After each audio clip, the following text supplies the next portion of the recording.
Rants of Naija, Chic. Today we continue with episodes 3 and 4 of Young, Famous and African. If you did not watch my review of episodes 1 and 2, check the description box. I'm going to link it below. So yeah. Also, I'm trying to switch out the way I review shows, especially shows like this. So it's going to be less of me talking about the show like in chronological order, which is what I normally do, and more of me talking about my takeaways from the show. So let me know if that's something you are interested in moving forward. That is if you watch my reviews. All right, so episode 2 closed out on Kanye's party, champagne and mystery party that she was trying to make everybody come together and sort out their issues. Why she thought that that was the appropriate way to go about it, I do not know. As far as I'm concerned, that party was a bust. It was basically we have to have a party as usual with these reality shows. We have to have something to shoot. So can you do party and target champagne and mystery? That whole party was a bust. But there was a particular part of the party that I found a little bit weird. Maybe it's the way it was edited, but Adi was just sitting like across and Zari was sitting with Kaylee and was talking to Kaylee, and then she says the whole thing about the news that allegedly, you know, Tuface has a banker that is giving birth to another child for him. And the way she said it like it was fact. Kaylee was like, are we sure? She's like, it's public knowledge now, it's out there. She said it like the banker herself came out and said, yes, I am pregnant, and yes, Tuface is the father. I found it very weird, especially when the camera panned to Annie, but maybe, like I said, it's the editing. Swanky also chose that party to tell Kaylee and Kanye exactly what is wrong between him and Annie. He said something about the fact that he was on a call with someone and they brought Annie in on the call. Annie did not know he was on the call, and Annie said some horrible things. What horrible things? He did not let us know. And then we saw Annie on Andile's podcast. I remember way back when we saw a clip of that podcast, because I mean this show was obviously filmed months ahead, but I didn't even clock back then that that was Andile's podcast. Anyways, Annie got emotional again talking about her family, especially the kids that she shares them with Tuface. See, this Annie and Tuface thing, I do not think her family gives her as much grief as social media wants us to, you know, to think that she's sitting around in her, like, I'm not in their house, but I don't think she's sitting around in her house crying all day about issues. I mean, for the most part, she and at least one of the women who have children with for Tuface, they are okay. But I think when she lets in the social media noise, that is when it seems as if she's going through so much. I don't think that woman sits around crying, but she got emotional, especially when she was talking about kids and the fact that the kids are now on social media and they can see some of these things. Honestly, when it comes to celebrity lives and social media, especially the ones that face a lot of, you know, quote unquote dragging on social media, the people that get the brunt of it is the children. I wonder how they talk to their children to expect saying things about them like this. I can't imagine living that kind of life, to be very, like, I cannot imagine, especially for the children. Like, for you as an adult, you can understand certain things. This is the life you chose, but these children did not choose this life. They have been born into this life and they have to deal with this life. I just hope they have a way, both mothers, all the mothers involved, especially in this particular family, and Tuface himself, they have a way to talk to the kids to help them through all these things. So after that party, that it was obvious to Zari that Andile and her baby daddy have spoken and they can no longer have a whatever it is they were having. They now met and Andile brought flowers. So I'm like, okay, Andile, you yourself. See, about Zara and Andile, I'm beginning to think it's content for the show, because neither of them have really been like serious, especially on her part. He has kind of expressed the fact that okay, he has a crush on her, but on her part, I always get the feeling that she's just stringing Andile along. Like, Zari to me gives me the vibe, especially with everything she says, even recently in social media with the show coming out, she gives me the vibe of this kind of woman that goes around thinking, okay, I can get any man, and I am this, I am that, I can get any man, and they hover around me, you know. I just feel like she was stringing Andile along. She wanted to probably even set Diamond off with her stringing Andile along. Anyways, they had a conversation and she was like, the reason Diamond does not want you to be with me is because Diamond sees himself in you. I mean, Andile, we know, has I think 4 children by 4 different women, so maybe he has changed and is not so much of a player anymore, but I can definitely see Diamond thinking, this one is coming to finesse my, you know, mother of my children again. So, and then it was time for Diamond and Fantana's second date, and it happened in his house. And these two people, again, this is another couple that I think is purely play. And why I like it, it may be an unpopular opinion, but why I like them for each other is the fact that Fantana is walking in with her head straight.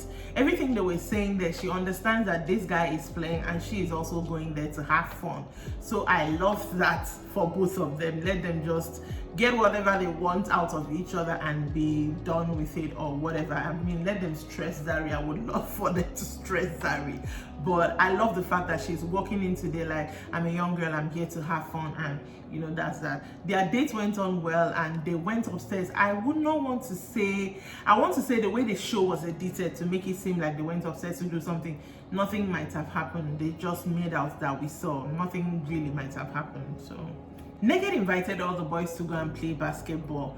With these reality shows, it's always funny to me because you guys have to meet at some point so that they can film you together. When I was watching Real Housewives of Abuja, I saw how they struggle to find those places where they met and they can film them together. So with Young, Famous and African, they're getting really creative. So they went to basketball to, play basketball, but there was also like a side where they had some snacks and stuff like that. So it was quite funny. But anyways, the big bomb that was dropped, not really a bomb per se, but the main gist at that basketball. Meanwhile, Swanky came to that thing looking like the fashion diva that he is. I was like, do not slack, do not even slack. But the main thing that was dropped at that basketball was the fact that Louis has met with Bonang before. Apparently, way back, Louis had an event in Namibia that he flew Bonang out for to come and host, but he forgot to book her hotel. So when she got there, realized she didn't have a hotel room,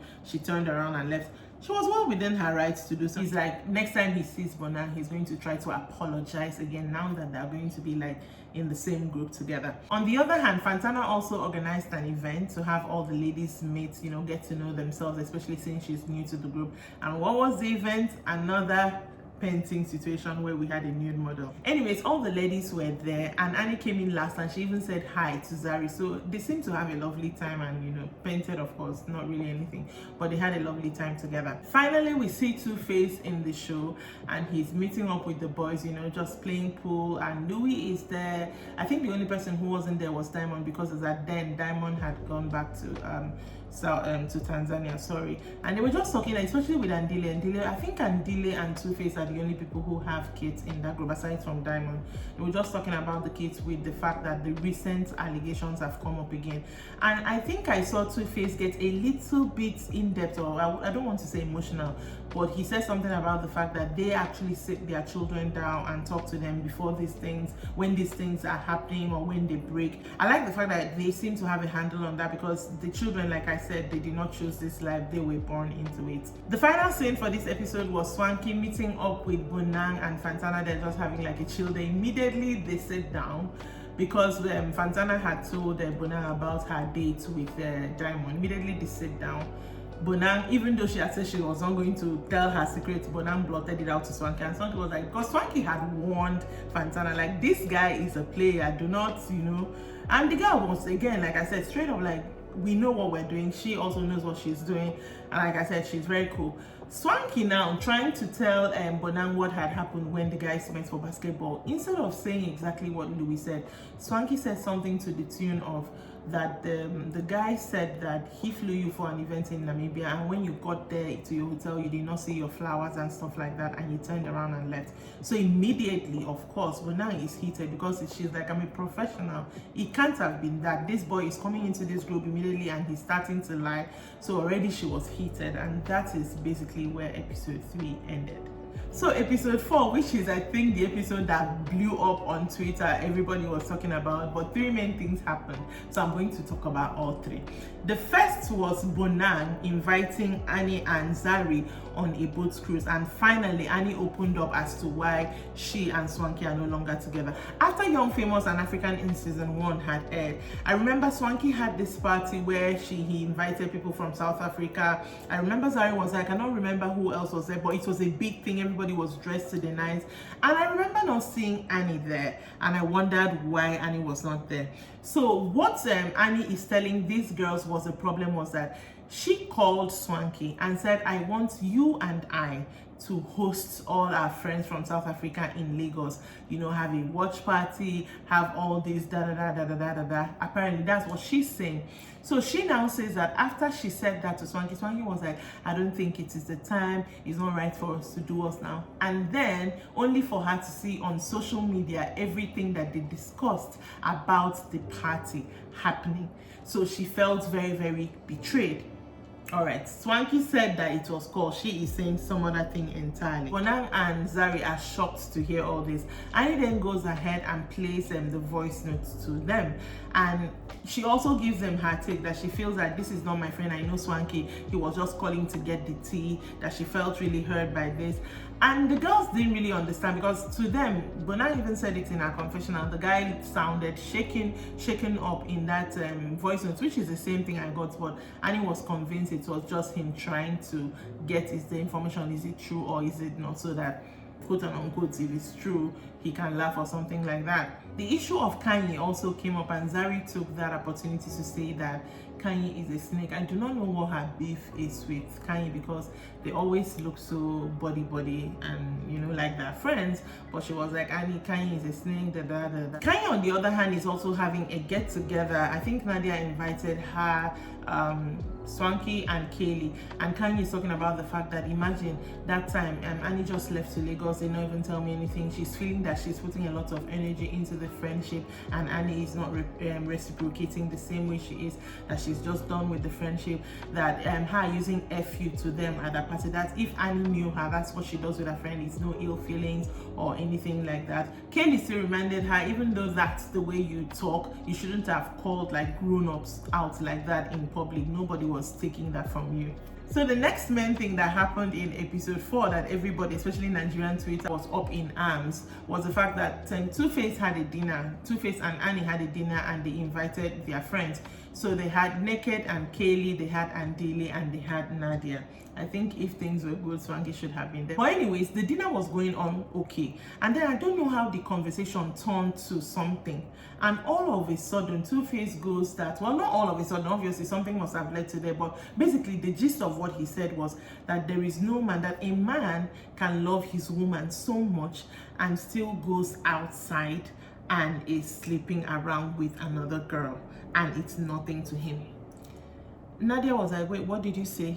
He said it again and was like, he talked about the fact that most men, in fact, he didn't even say most men, he said men, meaning men in general, are led by their erections, basically. Like, I was sitting down there looking at this one like, I am flabbergasted. Why are you saying this? Literally, there is an allegation hanging over your head and you are saying this. And he was just looking at him. And Nadia was, you know, I think Nadia was trying to get him to say that not me necessarily, but most men. But Tuface wasn't understanding where Annie was getting at. And Andile, there is like, I feel Andile was pinching Nadia, because they were sitting next to each other like, you're foiling the issue. Like, said it right there, you're foiling the issue. And Nadia said, the man is talking, I cannot stop the man from talking. And the man kept on talking. At a point, Annie now asked him, do you mean yourself, or do you mean other men in general? And I think he still said he's just talking about men. I'm like, they gave you so many chances to walk out of this statement that you made, but you still dug your hole, you dug it deeper. I mean, Nadia did not also help matters, was giving him the, oh yeah, you want to enter inside the hole? Let me help you. I'll pour water to make the ground soft. So this is my take on the whole thing. I know everybody on Twitter had a lot to say. I felt like even making a video about this thing before now, but this is my take on the issue, and it will be a small unpopular opinion in a way. So this is it. We know that thing Tuface said there is something that some men was, I mean, you go on Twitter, you see men saying basically the same thing, just in a different way. For a very long time, we get told that men are not built to be monogamous, they are built to be polygamous. So he basically was just echoing the sentiment that most people already have said, especially men. Hell, even some women have said this. But why it was getting people so up in arms, I feel, is because it was him who said it. And it had to, I mean, their relationship, we all know how that is. So it was like, so even if that is what you believe, you still felt that this was right to say it out loud in the presence of your wife. I mean, and even got up and left, and he still didn't clock the fact that he has done something wrong. So this really gave me pause, like, what exactly does he really believe? I feel like Tuface saying this, so maybe it's something he believes. Maybe he did not mean it to himself, but there's still something in me that feels, okay, this is the excuse that you are using to exonerate yourself and other men. And we have seen it happen over and over again. People use this excuse and go, men are not that, they can't stay with you, they have to cheat. But it all boils down to self-control. I have a friend who says, when you keep saying that men are not, we're not born, we're not built or whatever to be monogamous, are you trying to say that it was women that are built to be monogamous? Because everybody has the potential to be polygamous. Everybody has the potential to cheat. The only reason women don't do it as rampant as men, or at least they're not caught in it as much as men, is the fact that because society has been programmed in such a way that if you are a woman and you go around spreading your seed, you can't even spread your seed the way men spread their seed, but if you go around doing the same things they do, they look at you funny, they look at you sideways. So we are now we've been conditioned to think, oh, self-respect is, quote and unquote, self-respect is tied to the fact that I have to stay with this man. It's not that everybody could not have been doing the same way we did. It's just because this is how we were programmed to do it. And you find that in situations where the man and the woman, they're together, and the man cheats, the woman forgives, you always find that when the woman also does it, the thing they pain the man past the woman on, because I believe that women, when they do want to say, okay, fine, let's step out, they do it with such impunity, they don't even care anymore. And that is the action that gets the men riled up the most, even more than the woman was riled up when you did it. So was what he said wrong? Not entirely. If you look at it through the lens of that is the excuse men have given themselves over the years. He was just saying things that other people have probably said before. The fact is just that we are trying to move away from that, and him being who he is, saying that was like, come on, even if this is the belief that has let men slip through, do all sorts of things, you yourself, you are still echoing the same belief. So I did understand why people were up in arms when he said it, but I looked at that statement through the lens of other people have said this is the sense that's not the first time I'm hearing that. So that's just it for me on that. The third and final main thing that happened in this episode was that Swanky had a dinner and invited Zari, Bonang, Fantana, and Lois. And again, the dinner was going on well, everybody was interacting, even though Bonang had expressed before that she doesn't like Louis.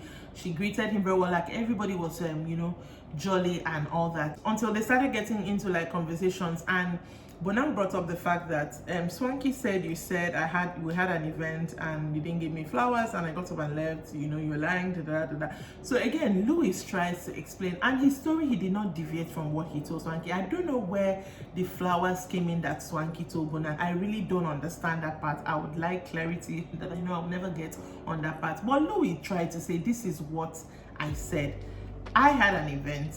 I've neglected to book your hotel. You came, you left. It was 100% my fault. I did not lay any blame at your feet, which he didn't. So Bonang confirmed, okay, fine, you did not.